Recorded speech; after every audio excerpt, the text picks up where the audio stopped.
Sigi yadabji irai laina smaina yahanjage mayam Alight Motion no walakpadagi family preset sinaba yadre habagi complaint se yam lae adu ngasigi video sida adugi problem do solve tawjage ahanbada Alight Motion gi maramda khangdaba singda Alight Motion da video se kamaina semge hana haijaramge video se nang nasagi on da semba ngamjada taraga YouTube ta mi myamna video mayam thala thamebko adudagi dana apamba khallakanda mogi preset to sinarakanda photo do nangi hapchalakanda irai laina semba yaduinebko adugi video semagi process to di sigi minute 13 changma video sida pulap yawrabnebko sida full detail yawrabani sigi video je in description da link hapcharamge video semningba haitaba yawtaradi sigi video se hana yengthokpiram mayam adudi family preset se kamaina yahandage habado mu takcharage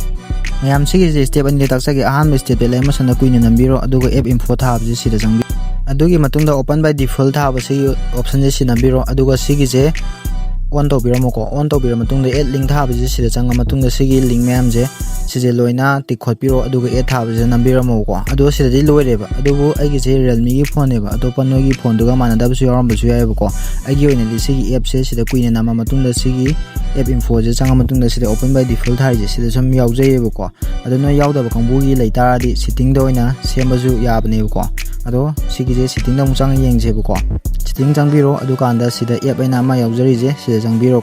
ado aina takchariba mayam je phone gi khitangdi adum khenabaneba ado sigi oina de default app thaba option je sida mu changbiro sida changa matungda sigi opening link ena makha thari je sida changbiro ko mu sida changa matungda khoi Alight Motion do sida gi khanbiro Alight Motion se leijare khalle ko ado sije hana ai di loina on tawbagi on tawbaneba ado on tawdaba kangbu saina leramba su ai ado on tawbiramo ko aduga sigi link mayam je add tawbiramgadamneba ai ngasaina tawbudo adumaina ko ado sije phone gi matungdi ille ado noina thijarobo sidi ado aigi Realme gi phone de sain tawre ado si step se loire step number 2 da hana gi link saina Alight link ena saina thokpa je sigi family preset ki link saina oiba kai di direct oina changba yai ba adubu hantaki Alight Motion update tawro matungda sigi family preset ki link je hana ga di mana drive ko sida changa yengse ba aina hapai je sina no ba Alight Motion gi link ne ko sida Alight creative kain thari je chadi Alight link in thaidana ado sijil mana drive ko ado sigumbo oita di sida direct jamon tamda masagi Alight Motion direct oina family preset import obu yaroba sida direct jangba matamda sigi option thorokani ko ado sije thorokpa je adum sida adum semba yani ko sigi import hab je kuin nambiro matungda copy link address and thariba sigi option je sidagi sida nama matungda ngasagi do copy tawbiro adu kana WhatsApp ta ngasai copy taro photo WhatsApp ta thajanbiro ba soina pe saksala thajanbiro ado WhatsApp ta gi amu changbiro o sigi link do ko link do changpon tamda Alight Motion doina handaki direct laani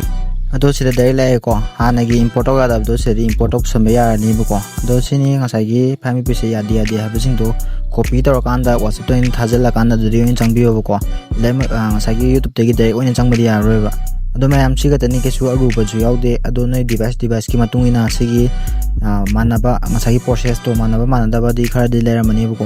ado bo yadi loin yagani ba ko aduga mayamna Alight Motion link thaw haibado YouTube ta direct oin tha pya deba ado nai teligram da Alight Motion Capcut loina picart na chingbal loin yaw lerabani ba ko ado adum aigi teligram da pe changbira kana happy ingbiro ko mayam family preset se XML digi kam nungai te hadudi sinaba kangbu na di khangbani ba ko aduga XML hujibo sinaba kangbu jing family preset dem to try to biyo ba aduna si am tina nungai bi henbane ba ko ado sigi family preset se kachu amina pinadabne ba ko ado ID mayam gi khalakanda family preset punga ma hena changna yamna wana sembane ba ko ado aigi video khuding to family preset loin yawjarakani matung tarakpada su manipuri sei phaja bada family preset to thok kan phajana pijarakke ba ko asigi di mata si loisinjarage loi powing viewing family preset ka XML khenna bado kari no khangbu yarodi haibiram